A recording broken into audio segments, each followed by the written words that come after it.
Amados alunos, vamos corrigir a nossa semana 1 do PET 5, Plano do Ensino Doutorado. Essa semana nós refletimos e vimos um pouco mais sobre quem são os sofistas, para desmistificar um pouco dessa ideia pejorativa de que eles eram homens de retórica para enganar as pessoas, né? Nós vimos que o objetivo, a característica principal dos sofistas eram trazer a reflexão para sair um pouco dessa ideia de buscar a verdade em si, mas para que ela seja um pouco mais útil ao ser humano, né? Que se adapte à realidade do ser humano, para as suas necessidades, para aquilo que implica as suas características sociais, particulares, individuais, coletivas, econômicas também. Então nós tivemos duas questões aí que são simplesmente objetivas, que vocês vão achar na internet respostas, e eu, ao ver aí na internet, em vários grupos aí, haviam muitas respostas erradas, né? Tomem cuidado. Então os sofistas, que eram filósofos muito adaptos e aprofundados a esta arte da retórica, da argumentação, para a gente analisar estas alternativas e perceber qual das alternativas aqui correspondem a todas essas premissas aqui, que se são realmente verdadeiras, né? Então a gente pode perceber que os sofistas não acreditavam numa verdade absoluta. Para eles o importante era conseguir convencer os outros de suas ideias. Isto é realmente importante e verdadeiro na filosofia sofista. Os sofistas acreditavam que uma boa argumentação era a única maneira de se chegar ao conhecimento da verdade absoluta. Aí pronto, começou bem e terminou mal, porque verdade absoluta para o sofista não era aquilo que era a sua busca por sua itinerância, a sua desconstrução da verdade.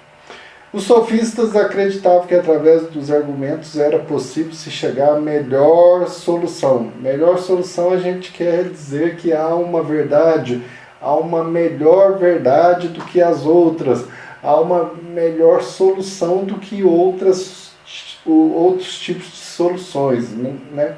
Então isso daqui também é falso.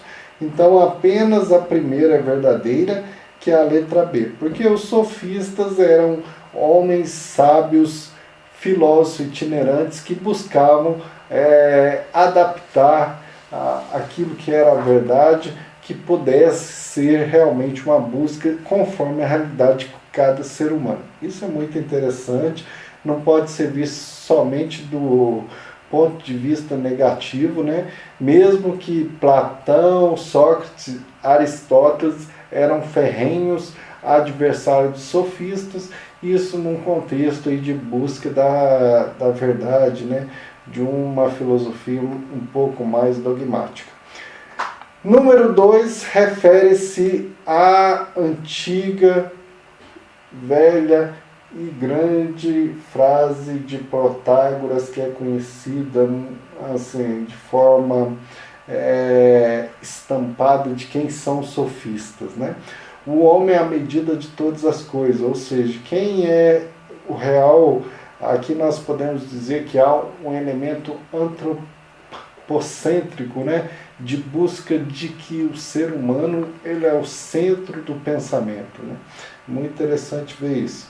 Então Protágoras é considerado o pai dos sofistas? Sim, porque uma vez que seus discípulos seguiam essa ideia dessa frase, o cerne dela, né, de que a busca de conciliações, de adaptações, a busca de sempre questionar uma verdade absoluta, todas as características que a gente está vendo e estudamos durante a semana sobre os sofistas, encaixam verdadeiramente nessa frase que mostra o cerne, a essência da filosofia sofística. Protágoras quis dizer que a verdade só é verdade na medida em que alguém a considera como tal. Interessante isso porque mostra que assim, a verdade só é importante conforme a necessidade do homem. Então, ele é a medida de todas as coisas, um ser individual, um homem característico ali na sua busca, ele mostra o que é realmente a verdade a partir das suas necessidades, né? Podemos dizer que Protágoras não acredita na verdade absoluta? Sim, porque como sofista ele procura desconstruir e adaptar e fazer de que a argumentação possa desconstruir e reconstruir ao mesmo tempo.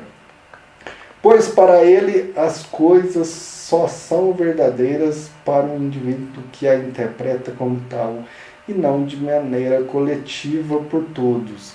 Porque a ideia do coletivo, ela implica numa receita pronta, numa verdade absoluta, numa referência, num código comum, numa regra, numa lei comum, né? Então, nesse sentido, nós podemos dizer aqui que os sofistas são o pai da individualidade, não do individualismo. Até mesmo podemos relacionar com aí que nós temos a ideia liberal de algumas particularidades do indivíduo. Então, todos esses elementos perpassam a filosofia sofística, que essa semana nos ajudou a ver, não só de forma pejorativa, negativa, sofistas, mas que essas ideias deles e esse tipo de argumentação faz a gente pensar em outros elementos, em outras características do ser humano, né?